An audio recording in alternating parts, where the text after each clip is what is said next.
Hello అండి, welcome to Madhu lessons. ఈరోజు మనం ఏపీ టెట్ 2026కు సంబంధించి ఇంగ్లీష్ ఇంగ్లీష్ సబ్జెక్ట్లో 6వ తరగతి ఇంగ్లీష్ బ్లోజమ్స్ 6వ తరగతి English textbook grammar part అంతా అయితే చూద్దాం రండి.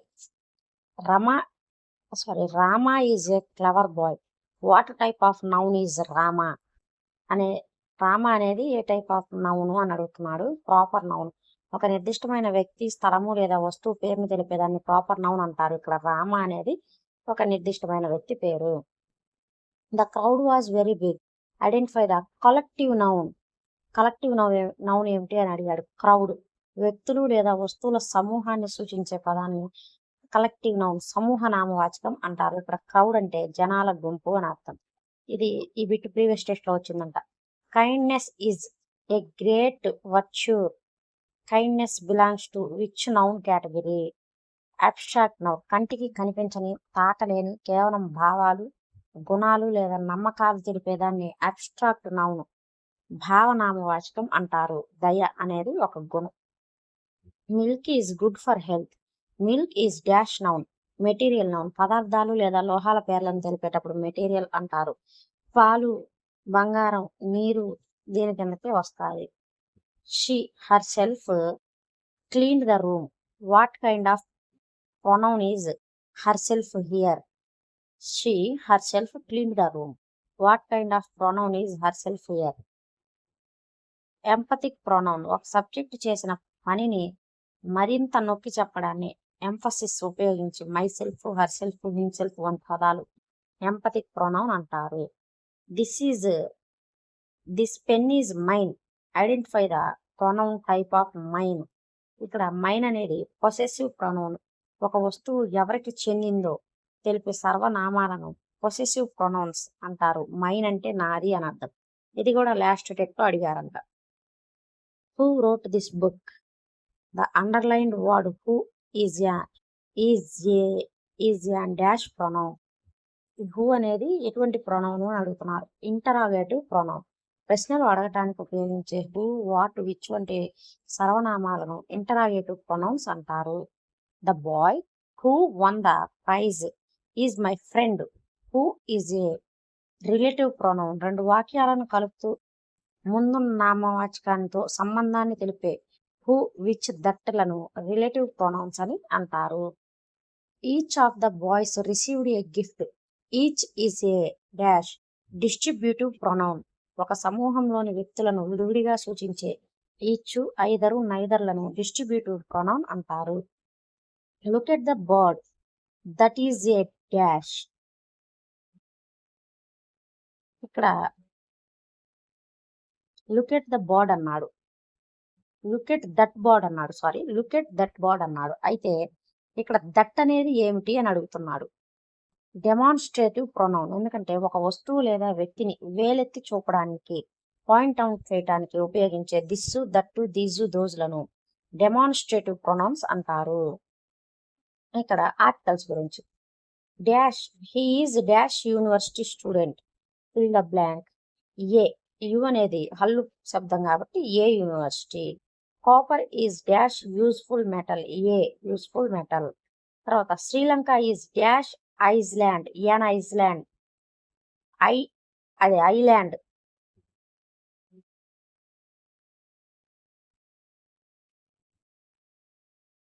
ఐ అనే అచ్చుతో మొదలవుతుంది కాబట్టి ఇక్కడ యాన్ వచ్చింది. He is dash MLA. An MLA.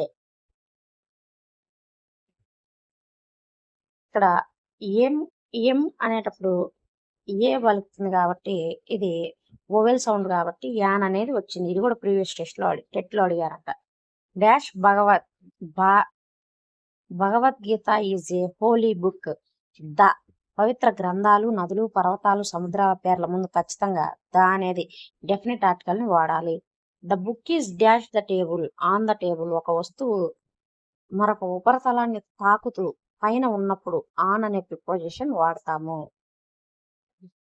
ఇది కూడా ఇప్పుడు అడిగే బిట్టు ప్రీవియస్ టెస్ట్ లో అడిగారంట. He has been suffering from fever dash Monday. Since Monday. గతంలో మొదలై ఇంకా కొనసాగుతూ ఉన్న పని యొక్క ఖచ్చితమైన సమయాన్ని పాయింట్ ఆఫ్ టైం ఇక్కడ చెప్పారు. మండే. 2024 లేకపోతే మార్నింగు అని ఖచ్చితమైన సమయాన్ని చెప్పినప్పుడు మనం సిన్స్ అనేది ఖచ్చితంగా వాడాలి. She లీవ్డ్ in Hyderabad dash 5 years. ఇక్కడ ఫర్ అనేది వాడొచ్చు. ఎందుకంటే ఫర్ 5 సంవత్సరాల నుంచి ఉంటున్నాము అని అన్నారు. అదే 2024 నుంచి 5 ఇయర్స్ అను 2021 నుంచి 5 ఇయర్స్గా ఉంటున్నాము అంటే మాత్రం ఖచ్చితంగా టైం మెన్షన్ చేస్తే మనం సిన్స్ అనేది ఉపయోగించాలి. కాల వ్యవధి పీరియడ్ ఆఫ్ టైం 5 ఏళ్ళు 2 గంటలు కొన్ని రోజులు సూచించడానికి ఫర్ను ఉపయోగిస్తాం. That distribute the sweets dash the 2 brothers. Distribute the sweets dash the 2 brothers between. ఇక్కడ ఇద్దరే ఉన్నారు కాబట్టి బిట్వీన్. అదే ముగ్గురు నలుగురు ఉంటే పంచడానికి అమాంగ్ అనేది వాడాలి. The master distributed properly dash all his 4 Sons among. ఇద్దరి కంటే ఎక్కువ మంది వ్యక్తులు లేదా వస్తువులు ఉంటే అక్కడ జరిగే పంపకానికి మనం అమాంగ్ అనేది వాడాలి. తర్వాత adjectives degrees of comparison. Hyderabad is dash than Guntur, hotter than Guntur. Than వచ్చినప్పుడు ఇద్దరి లేదా 2 ప్రదేశాల మధ్య పోలిక జరుగుతుందని అర్థం. కాబట్టి అక్కడ కంపారిటివ్ డిగ్రీ రూపమైన హాటర్ అనేది వాడాలి. Elephant is the dash animal on land, biggest. అదే పెద్దది కాబట్టి బిగ్గెస్ట్. ఇక్కడ ఆర్టికల్ ద ఎల్లప్పుడు సూపర్లేటివ్ డిగ్రీ వస్తుంది కాబట్టి బిగ్గెస్ట్ అనేది సరైనది. Platinum is dash than gold, more precious than అన్నాడు. కాబట్టి ఇక్కడ కంపారిజన్ జరిగింది కాబట్టి మోర్. అదే సూపర్లేటివ్ అయితే మోస్ట్ అనే వాళ్ళమే. ఇక్కడ కంపారిటివ్ డిగ్రీలో మోర్ అనేది ఉపయోగిస్తాం అనమాట. ఒకటి కంటే ఎక్కువ సిలబల్స్ ఉన్న పదాలకు కంపారిటివ్లో మోర్, అలాగే సూపర్లేటివ్లో అయితే మోస్ట్ కలుపుతాం. Very few cities in India are as dash as Mumbai. Very few cities in India are as great as Mumbai. As so యాజ్ల మధ్య ఎల్లప్పుడూ పాజిటివ్ డిగ్రీ మాత్రమే వస్తుంది, బేస్ ఫామ్ అనమాట. Identify the adjective. She bought 5 apples. ఇందులో adjective ఏమిటి? 5. నామవాచకం యొక్క సంఖ్యను తెలుపుతుంది. ఎన్ని కొన్నదంటామే 5 కాబట్టి 5 అనేది adjective of number. There is a little milk in the bottle. Little is an adjective of quantity. వస్తువుల లేదా పదార్థాల పరిమాణాన్ని కొలతను తెలిపే విశేషణాన్ని యాడ్జెక్టివ్ ఆఫ్ క్వాంటిటీ అంటారు. Choose the correct order of adjective. A dash table, a వుడెనా, రౌండా, బ్యూటిఫుల్. ఇక్కడ ఏ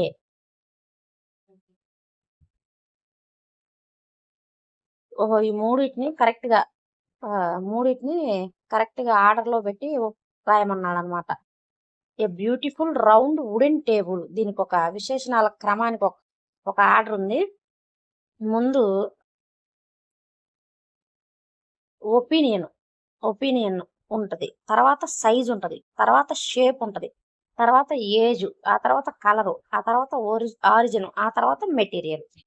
ఇది దాని ఆర్డర్ అనమాట. యాడ్జెక్టివ్స్ని ఇంగ్లీష్లో వరుసగా రాయాలంటే ఒక ఆర్డర్ అనమాట.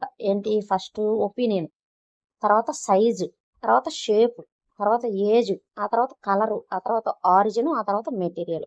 ఇక్కడ మనకి 3 ఇచ్చాడు. ఏమని? బ్యూటిఫుల్, రౌండ్, వుడెను అని. ఈ 3. ఫస్ట్ ఒపీనియన్ ఎలా ఉంది? బ్యూటిఫుల్గా ఉంది. తర్వాత ఇక్కడ కలర్ ఏమన్నా మెన్షన్ చేస్తే సైజ్ మెన్షన్ చేశాడా? చేయలేదు. షేప్ మెన్షన్ చేశాడు, రౌండ్. ఏజ్ మెన్షన్ చేశాడా? చేయలేదు. కలర్ మెన్షన్ చేశాడా? చేయలేదు. ఆరిజిన్ మెన్షన్ చేశాడా? చేయలేదు. మరి మెటీరియల్ మెన్షన్ చేశాడు. ఏంటి? వుడెన్ అని. కాబట్టి a beautiful round wooden table. తర్వాత which is the superlative degree of bad. బ్యాడ్కి సూపర్లేటివ్ డిగ్రీ ఏంటి? వర్స్ట్. బ్యాడ్ అనేది పాజిటివ్ డిగ్రీ, వోర్స్ అనేది కంపారిటివ్ డిగ్రీ. వరస్ట్ అని అంటాం కదా, వరెస్ట్గా ఉంది రాని. వరెస్ట్ అనేది సూపర్లేటివ్ డిగ్రీ. ఇవి ఇర్రెగ్యులర్ యాడ్జెక్టివ్స్ అనమాట. Prevention is dash than cure, better than cure. Prevention is better than cure. Good వెల్కి కంపారిటివ్ రూపం బెటర్. ఇక్కడ ధ్యాన్ ఉంది కాబట్టి బెటర్ అనేది రాయాలి మనం. This is dash book I have ever read. This is ఇక్కడ ఇంట్రెస్టింగ్ అనేది వాడాలన్నమాట మనం. This is the most interesting. ముందు దా ఉంది కాబట్టి దిస్ ఈజ్ దా ఉంది కాబట్టి ఇక్కడ సూపర్లేటివ్ డిగ్రీ ఫామ్ అనేది వస్తుంది కాబట్టి మోస్ట్ ఇంట్రెస్టింగ్. దా ఉన్నందున సూపర్లేటివ్ డిగ్రీ వాడాలి. ఇంట్రెస్టింగ్ పెద్ద పదం కాబట్టి మోస్ట్ ఇంట్రెస్టింగ్ అవుతుంది. తర్వాత the earth dash around the sun. ఇది చూడండి, ఇది ప్రీవియస్ టెట్ లో అడిగారంట. The earth dash around the sun. ఇక్కడ రివాల్వ్ అనేది ఉపయోగించాలి మనం. రివాల్వ్స్ నిత్య సత్యాలు, యూనివర్సల్ ట్రూత్స్, అలాగే మనం ఎప్పుడు చేసే అలవాట్లు, వీటి గురించి చెప్పేటప్పుడు సింపుల్ ప్రెజెంట్ టెన్స్ లోనే చెప్పాలి. The earth revolves the sun. Look the bird dash fly. Look the birds are flying. చూడు, విను అంటే ఇప్పుడు జరుగుతుంది కాబట్టి నీ కళ్ళెదురుగా జరుగుతుంది కాబట్టి అమ్మాయి అటు చూడు అంటాం, అమ్మాయి విను అంటాం. కాబట్టి ప్రెజెంట్ కంటిన్యూస్ లో చెప్పాలి కాబట్టి ఫ్లై అనేది ఆర్ ఫ్లయింగ్ అయింది. ఇక్కడ ఇది కూడా ప్రీవియస్ టెస్ట్ లో అడిగారంట. చూడండి, the train dash before I reach the station. The train had left. నేను వెళ్ళేసరికి జరిగిపోయింది అనమాట. Had left. గతంలో రెండు పనులు పక్కపక్కనే జరిగినప్పుడు మొదట జరిగిన పనిని past perfect had plus V3 లోను, తర్వాత జరిగిన పనిని సింపుల్ పాస్ట్ V2 లోను చెప్పాలి. రైలు ముందే వెళ్ళిపోయింది కాబట్టి హ్యాడ్ లెఫ్ట్ అనేది correct. He dash to Tirupati yesterday. ఇక్కడ గోను ఉపయోగించాలి. నిన్న వెళ్ళాడు కదా, went. He went to Tirupati yesterday. Yesterday, last week, ago అనేది జరిగిపోయిన కాలాన్ని సూచిస్తుంది కాబట్టి ఇది సింపుల్ పాస్ట్ టెన్స్ V2 వాడాలి. గోకి V2 ఫామ్ వెంట్ కాబట్టి వెంట్ అని రాసాం మనం. She dash English for 2 hours now learn. She has been learning English for 2 hours now. 2 గంటల నుంచి చదువుతానే ఉందంట ఇంగ్లీషు. గతంలో ప్రారంభమై ఇప్పటికే నిరంతరాయంగా సాగుతూ ఉన్న పనులు ప్రెజెంట్ పర్ఫెక్ట్ కంటిన్యూస్ టెన్స్ లో చెప్తాం కాబట్టి has or have been plus ing form V ing form అనేది చెప్పాలి. He speaks softly. Identify the adverb. ఎలా మాట్లాడుతున్నావా? సాఫ్ట్ గా మాట్లాడుతుంది. ఇక్కడ యాడ్వర్బ్ అంటే క్రియ యొక్క తత్వాన్ని తెలిపిద్ది కదా, అందుకని ఎలా మాట్లాడుతుందంటే సాఫ్ట్ గా మాట్లాడుతుంది. మనం క్వశ్చన్ క్రియకి వేస్తే ఆన్సర్ వచ్చేది యాడ్వర్బ్. క్రియ ఎలా జరుగుతుందో వివరించే పదాన్నే యాడ్వర్బ్, క్రియా విశేషణం అంటారు. సాధారణంగా ఇవి ఎల్వైతో ముగుస్తాయి. ఇక్కడ ఇది కూడా ప్రీవియస్ టెట్ లో అడిగాడంట. She seldom goes to movies. What type of adverb is seldom? Seldom అనేది ఎటువంటి యాడ్వర్బ్ అని అడిగాడు. ఇది యాడ్వర్బ్ ఆఫ్ ఫ్రీక్వెన్సీ. ఒక పని ఎంత తరచుగా జరుగుతుందో, హౌ ఆఫెన్ తెలిపేది.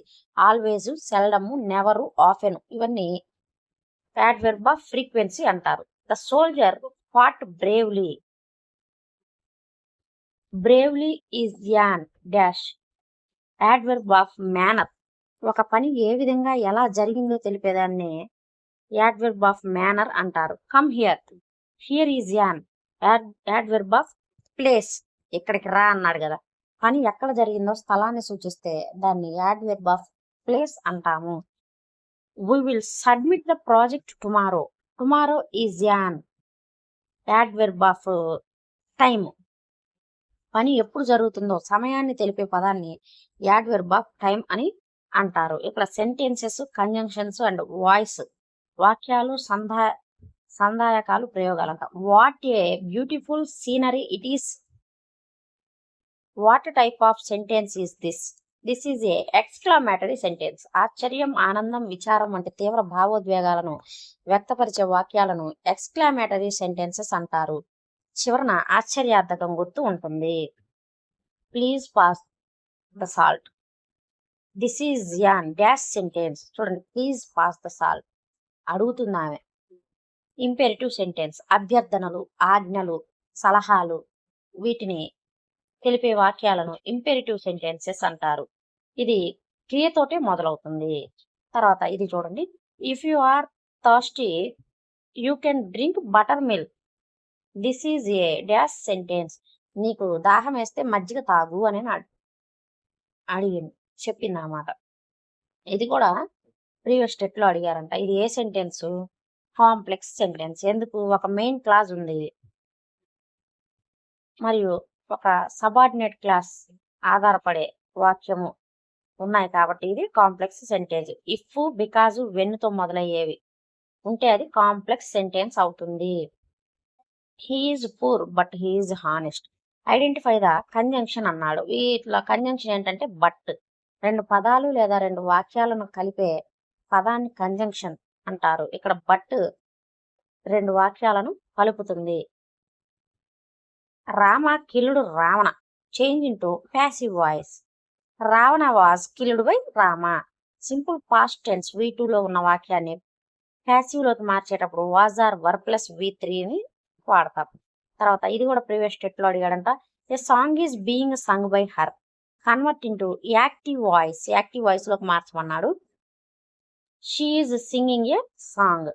ప్యాసివ్ వాయిస్ లో బీయింగ్ ప్లస్ V3 ఉంటే అది యాక్టివ్ వాయిస్ లో present continuous tense is, am, are plus ing form అనేది వస్తుందన్నమాట.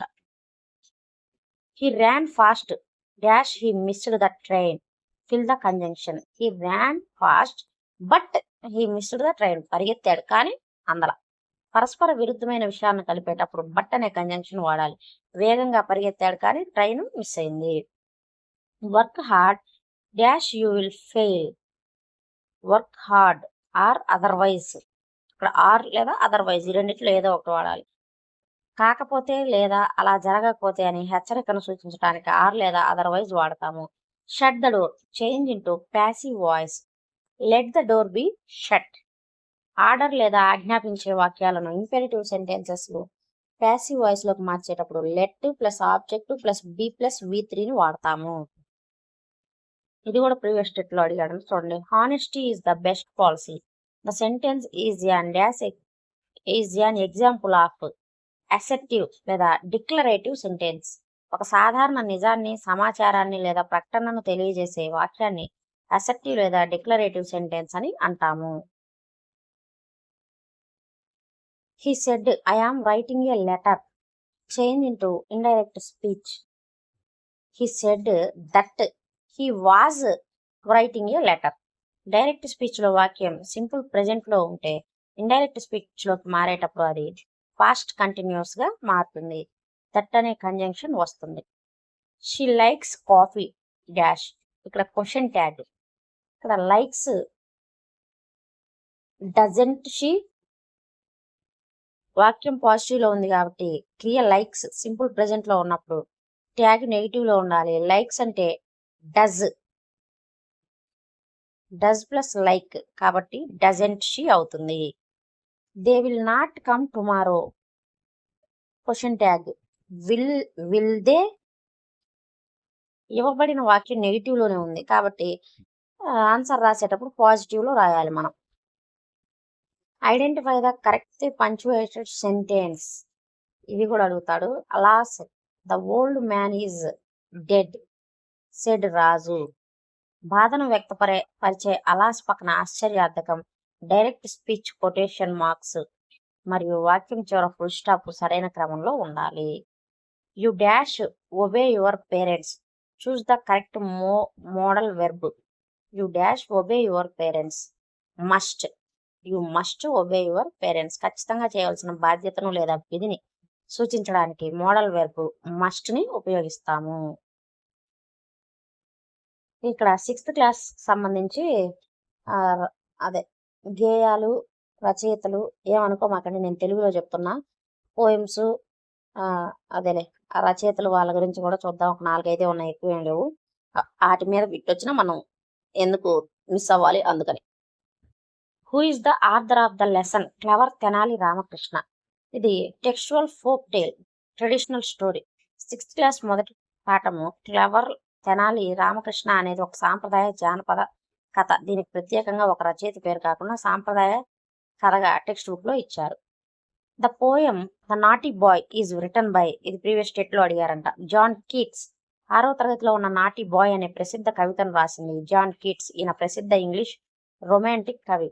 What is the theme of central idea of the poem?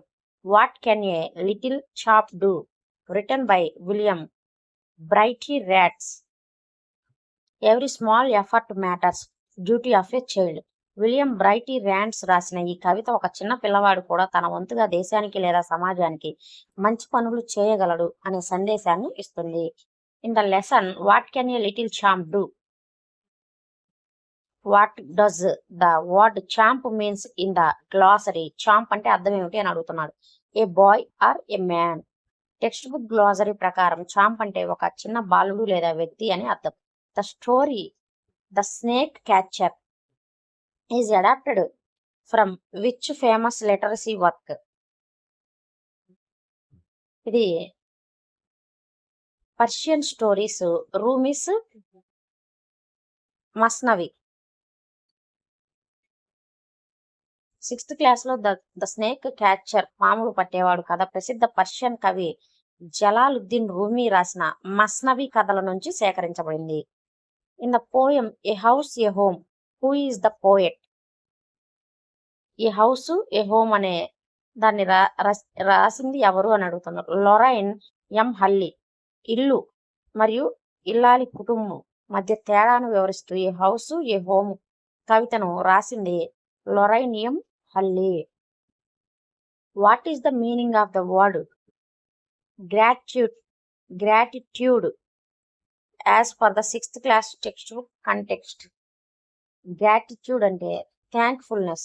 Gratitude అంటే చేసిన మేలును గుర్తించుకొని కృతజ్ఞతను కలిగి ఉండటం. Big thankful.